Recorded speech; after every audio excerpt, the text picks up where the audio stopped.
আসসালামু আলাইকুম take lovers, আমি ওয়াহিদ রয়েছি টেক টু দ্য পয়েন্ট থেকে। কি খবর, কেমন আছেন আপনারা সবাই? এই মহাপবিত্র রমজান মাস আপনাদের কেমন যাচ্ছে? আপনারা সবাই সুস্থ আছেন তো? আশা করছি সবাই সুস্থ এবং সবল রয়েছেন এবং এই পবিত্র মহিমান্বিত মাস খুব চমৎকারভাবে পালন করছেন আপনারা। যাই হোক, আমরা আজকে মোটো G31 ফোনটা নিয়ে কথা বলবো এবং আমাদের একেবারে রিয়েল টাইম প্র্যাকটিক্যাল এক্সপিরিয়েন্স আপনাদের সাথে শেয়ার করতে চাই আজকে। একসময় সারা পৃথিবী কাঁপিয়ে নিয়ে বেড়ানো মোটরোলা অফিসিয়ালি বাংলাদেশে এখন পাওয়া যাচ্ছে এবং থ্যাঙ্কস সেলেক্সটা ফোনগুলো বাংলাদেশে ইম্পোর্ট করার জন্য। বাট তারা ডেফিনেটলি একটা ইস্যু ফেস করছে, আমি সেটা জানি, সেটা হচ্ছে প্রাইস ইস্যু। কারণ কোনো ফোন যদি আপনি মার্কেট থেকে ইম্পোর্ট করেন এবং সেটা বাংলাদেশে বাজারজাত করতে চান, তাহলে সরকারকে আপনার 60% ট্যাক্স দিতে হবে, যেটা আগে ছিল 57%। Can you believe this? তার মানে হচ্ছে 10,000 টাকার একটা ফোন যদি আপনি বাংলাদেশের মার্কেটে ইম্পোর্ট করেন, তাহলে ওইটা হয়ে যাবে 16,000 টাকা। সো এই হচ্ছে ব্যাপার। তারপরেও সেলেক্সটা কিন্তু ট্রাই করছে খুব ভালো প্রাইসিংয়ে ফোনগুলো মার্কেটে আনার জন্য। দেখা যাক, আমরা দেখবো এই ফোনটার দাম এবং এটা যে ওভারঅল পারফরমেন্স আছে এইটা প্রাইস ওর কিনা এবং আপনার জন্য কেনা এটা যুক্তিসঙ্গত হবে কিনা। একবার শুরুতেই এই ফোনের কিছু পজিটিভ ব্যাপার আমি আপনাদেরকে জানাতে চাই এবং অবশ্যই ধীরে ধীরে আমরা একেবারে ডিটেইলি প্রবেশ করবো। যেমন এর সফটওয়্যার এক্সপিরিয়েন্স কিন্তু দারুণ পাবেন আপনি, পাশাপাশি এর যে হেপটিক ফিডব্যাক, চমৎকার একটা ভাইব্রেশন পাবেন আপনি, যেটা প্রিমিয়াম ফোনগুলোতে পাওয়া যায়, এই ফোনটাতে সেটা রয়েছে। এবং এর যে ডিসপ্লে, মাইন্ড ব্লোয়িং একটা ডিসপ্লেতে ব্যবহার করা হয়েছে। আপনি ফোনটা হাতে নিয়ে ডিসপ্লের প্রেমে পড়ে যেতে বাধ্য, আমি গ্যারান্টি দিয়ে বলতে পারি। পাশাপাশি এতে চমৎকার ক্যামেরাও ব্যবহার করা হয়েছে, যেটা আমার খুবই পছন্দ হয়েছে। এবং একটা ফোন আমরা যে কাজে বেশি ব্যবহার করি, কথা বলার জন্য এই ফোনটা দারুণ হবে। তার কারণ হচ্ছে এতে যে কল কোয়ালিটি আমি খেয়াল করেছি, খুবই লাউড এবং খুবই ক্লিয়ার। এটা নিয়ে আমার কোনো কমপ্লেন নাই। প্রক্সিমিটি সেন্সর নিয়ে কোনো ইস্যু নাই। আজকাল অনেক ফোনে দেখতে পাচ্ছি যে প্রক্সিমিটি সেন্সর নিয়ে নানা রকম ইস্যু হচ্ছে, এই ফোনটাতে সেই রকম কোনো ইস্যু আমি খুঁজে পাইনি। এবং এর কিছু স্পেশাল গেটচার আসে, যেমন আপনি যদি এভাবে নাড়াচাড়া করেন টর্চ লাইট জ্বলে যাবে, আবার নাড়াচাড়া করলে বন্ধ হয়ে যাবে। জিনিসগুলো জোস লেগেছে আমার কাছে। এইটা আসলে সব ফোনেই থাকা উচিত। এবং এরকম আরও কিছু জোস ব্যাপার রয়েছে যেগুলো নিয়ে বিস্তারিত কথা হবে। এবং অবশ্যই কিছু ব্যাপার রয়েছে যেখানে আসলে মোটরোলার ইমপ্রুভ করার সুযোগ ছিল। এই সমস্ত কিছু নিয়ে আজকে হাজির হয়ে গেলাম আপনাদের সামনে। Let's get started. যেমনটা বলছিলাম, এই ফোনটা আপনি হাতে নিয়ে প্রথমেই আপনার নজরে যে জিনিসটা পড়বে সেটা হচ্ছে এর দারুণ একটা ডিসপ্লে। এতে 6.4 ইঞ্চ একটা অ্যামোলেড প্যানেল ব্যবহার করা হয়েছে, যেটা রিফ্রেশ রেট অবশ্য 60 হার্জের। এখানে হায়ার রিফ্রেশ রেট দিলে ব্যাপারটা আরো জমে যেত। এবং এর যে পিপিআই আছে সেটাও কিন্তু চমৎকার। 400-র উপরে পিপিআই পেয়ে যাবেন, যার ফলে খুবই ক্রিস্টাল ক্লিয়ার এবং শার্প পিকচার কোয়ালিটি আপনি এর কাছ থেকে পাবেন। এবং এর ডিসপ্লের ম্যাক্সিমাম আউটপুট হচ্ছে 700 নিটস ব্রাইটনেস, যেটা ডেলাইটেও চমৎকার পারফরমেন্স দেখিয়েছে আমাদেরকে। এবং যে কোনো অ্যাঙ্গেল থেকে কিন্তু চমৎকার ছবি আসছিল। এর যে কালার স্যাচুরেশন এবং রিপ্রোডাকশন, এটা খুবই ভিভিড। মোটামুটি মাল্টিমিডিয়া কনজামশনের জন্য এই ডিসপ্লেটা আমার খুবই পছন্দ হয়েছে। আশা করছি প্রিয় দর্শক আপনাদের সবার পছন্দ। বাই দ্য ওয়ে, আমি কিন্তু হায়ার রিফ্রেশ রেট জিনিসটা একটু মিস করেছি। আশা করছি মোটরোলা এর পরে একটু এডিশনালি তারা হায়ার রিফ্রেশ রেটটাও অ্যাড করবে তাদের ডিসপ্লেতে। এইবার এটার ডিজাইন নিয়ে কথা বলবো। এবং মোটরোলা কিন্তু তাদের সিগনেচার যে ডিজাইন সেটাকে এই ফোনটি তো ধরে রেখেছে। ক্যামেরা বামটার দিকে খেয়াল করেন, খুবই চমৎকার ভাবে তারা প্লাস্টিক বডির সঙ্গে ইন্টিগ্রেট করেছে। এবং ক্যামেরা বামটা কিন্তু খুব বেশি উঁচু না, তার ফলে ফ্ল্যাট সারফেসে আপনি ফোনটা রাখলেও কিন্তু খুব একটা উইবেল করবে না। এটা আমার কাছে অনেক ভালো লেগেছে। এবং ফোনটা কিন্তু ইউনি বডি, তার মানে হচ্ছে এর আলাদা কোনো ফ্রেম নাই। এবং ফোনটা 2.5D কার্ভ হওয়ার ফলে হাতে খুব চমৎকার ভাবে আপনি ধরতে পারবেন। আর 6.4 ইঞ্চি হওয়ার কারণে এই ফোনটা কিন্তু খুবই হ্যান্ডি, খুব বেশি বড় নয়, আপনি এক হাতে খুব সহজে এই ফোনটা ব্যবহার করতে পারবেন। আর একটা ব্যাপার আমার কাছে খুবই পজিটিভ লেগেছে, সেটা হচ্ছে ফোনটা কিন্তু খুবই লাইট ওয়েট। 180 গ্রামের আশেপাশে আমরা ওজন পেয়েছি এবং এই ফোনটার থিকনেস হচ্ছে 8.55 বা এর আশেপাশে। এবং আমি বলবো যে এটা one of the thinnest phone in the market in this price range. পাশাপাশি ফোনটার যে ওয়েট ডিস্ট্রিবিউশন, এটা খুব চমৎকার ছিল। মানে কোনো একদিকে অনেক বেশি ওজন, কোনো একদিকে কম ওজন, এরকম আমার কাছে মনে হয় নাই। ওভারঅল এটার যে ডিজাইন, এটার যে লুক অ্যান্ড ফিল, এটা অসাধারণ লেগেছে। পেছনে ব্র্যান্ডিং এর জন্য আলাদা কোনো জায়গা তারা নষ্ট করে নাই, ফিঙ্গারপ্রিন্ট সেন্সরের মধ্যে ইমপ্লিমেন্ট করেছে খুব চালাকি করে। খুব ভালো লাগছে জিনিসটা। মানে ফোনটা হাতে নিয়ে আপনি বেশ প্রিমিয়াম একটা ফিল পাবেন, যেরকম দামি ফোনগুলো হাতে নিয়ে আমরা পাই। একটা ব্যাপার ভালো লেগেছে যে তারা সেকেন্ডারি একটা নয়েজ ক্যান্সেলিং মাইক্রোফোন এতে দিয়েছে প্রাইস কাট করার জন্য। আজকাল অনেক কোম্পানি জিনিসটা বাদ দেয়, জিনিসটা কিন্তু খুব ইম্পর্টেন্ট। যাই হোক, এতে 3.5mm হেডফোন জ্যাকটা ইমপ্লিমেন্ট করা হয়েছে উপরের দিকে, আর নিচের দিকে পেয়ে যাবেন আপনি মেইন যে মাইক্রোফোনটা ওইটা, সাথে টাইপ সি পোর্ট এবং এর যে লাউড স্পিকার গ্রিল সেটা। ডান দিকে আমি দেখতে পাচ্ছি যে 3টা বাটন। আমি প্রথমে ভেবেছিলাম ঘটনা কি আরেকটা বাটন বেশি কেন, পরে বুঝতে পারলাম যে এটা গুগল অ্যাসিস্ট্যান্টের জন্য ডেডিকেটেড একটা বাটন। এরপরে রয়েছে ভলিউম রাখার, ভলিউম বাড়াতে পারবেন কমাতে পারবেন। তারপরে রয়েছে হচ্ছে এর যে পাওয়ার বাটন, সেটা বাদিকে সিম কার্ড ছাড়া তেমন কিছু নয়। এবং বাই দ্য ওয়ে এখানে একটা জিনিস বলে রাখি, সিম কার্ড কিন্তু আপনি যদি দুইটা সিম কার্ড ব্যবহার করেন তাহলে কিন্তু মেমোরি কার্ড ব্যবহার করতে পারবেন না, এটা হাইব্রিড সিম কার্ড স্লট। এই জিনিসটা একটু আমার কাছে ফ্রাস্ট্রেটিং লেগেছে। এখানে dedicated micro SD card slot থাকা উচিত ছিল, কারণ হচ্ছে এই ফোনটার মেমোরি কিন্তু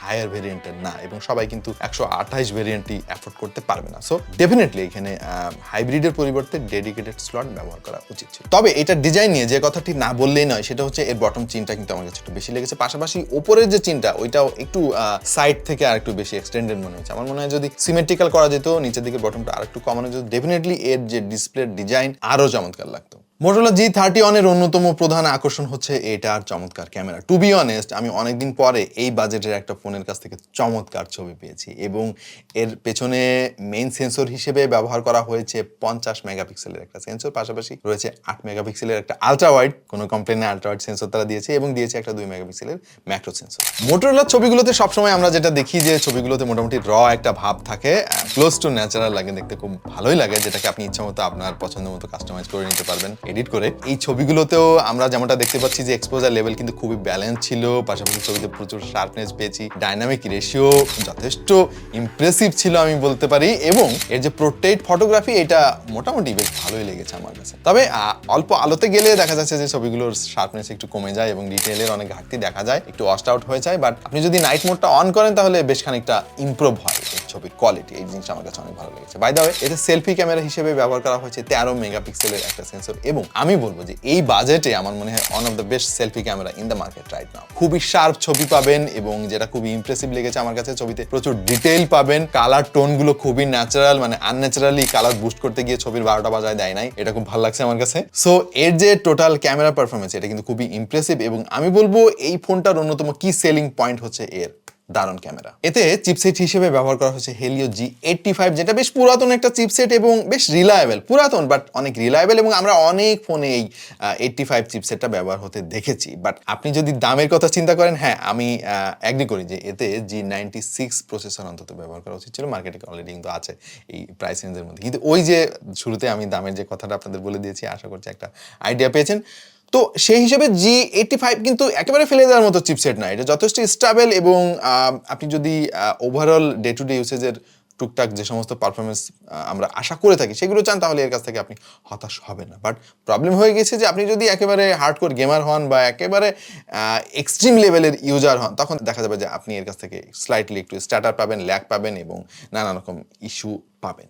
বাট যদি নর্মাল ইউজার হয় তাহলে ইটস ওকে। ফোনটার মোট দুইটা ভেরিয়েন্ট বাংলাদেশে অ্যাভেলেবেল, LPDDR4X টেকনোলজির 4GB র্যাম, সাথে 64GB ইন্টারনাল মেমোরি আর 6GB 128GB, এই দুইটা ভেরিয়েন্টে ফোনটা মার্কেটে পাওয়া যাবে। আর সফটওয়্যার হিসেবে এতে আউট অফ দ্য বক্স আপনি পেয়ে যাবেন Android 11, এবং Motorola বলছে যে তারা Android 12 এর আপডেট দিবে। বাট পার্সোনালি আমার কাছে মনে হয়েছে যে এতে out of the box Android 12 থাকা উচিত ছিল এবং 13 পর্যন্ত আপডেট Motorola দেওয়া উচিত ছিল। আর পাশাপাশি তারা আরো বলছে যে 2 বছর পর্যন্ত সিকিউরিটি আপডেট তারা এতে দেবে। So this is impressive. আশা করছি আগামী 2 বছর পর্যন্ত আপনি চিন্তামুক্ত থাকতে পারবেন। তবে শুরুতে যেমনটা বলছিলাম যে এই ফোনটার সফটওয়্যার এক্সপেরিয়েন্স কিন্তু অসাধারণ। আপনি অলমোস্ট স্টক অ্যান্ড্রয়েডের একটা ফিল পাবেন, কোনো ব্লাটার নাই, কোনো আজে বাজে অ্যাপস নাই প্রি ইনস্টল, যেটা অনেক কোম্পানি করে কিছু টাকা পয়সা পাওয়ার জন্য। বাট Motorola আমাদের কথা ভেবেছে, এসব আজাইরা কোনো অ্যাপ তারা প্রি ইনস্টল করে দেয় নাই, এবং এর যে র্যাম ম্যানেজমেন্ট এটা নিয়ে আমি কোনো ইস্যু খেয়াল করি না, যদিও মাত্র 4GB র্যাম হওয়ার পরেও আমরা কিন্তু বেশ ভালো র্যাম ম্যানেজমেন্ট এর কাছ থেকে পেয়েছি। সো ওভারঅল এর যে সফটওয়্যার এক্সপিরিয়েন্স এটা নিয়ে আমার কোনো ইস্যু নাই, আশা করছি আপনারাও এনজয় করবেন। চমৎকার ফ্লুয়েন্ট ছিল এর ট্রানজিশনগুলো, এবং অ্যাপ ওপেনিং থেকে শুরু করে আপনি যখন মাল্টিটাস্কিং করবেন আপনি সারপ্রাইজ হয়ে যাবেন যে মাত্র 4GB র্যাম এই জিনিসটা কিভাবে ম্যানেজ করছে। So this is really impressive. এটা সম্ভব হয়েছে সম্ভবত গুগলে যে স্টক অ্যান্ড্রয়েড তারা ব্যবহার করার চেষ্টা করেছে, পাশে একটু Motorolaর নিজস্ব UI দিয়ে একটু কাস্টমাইজ করে।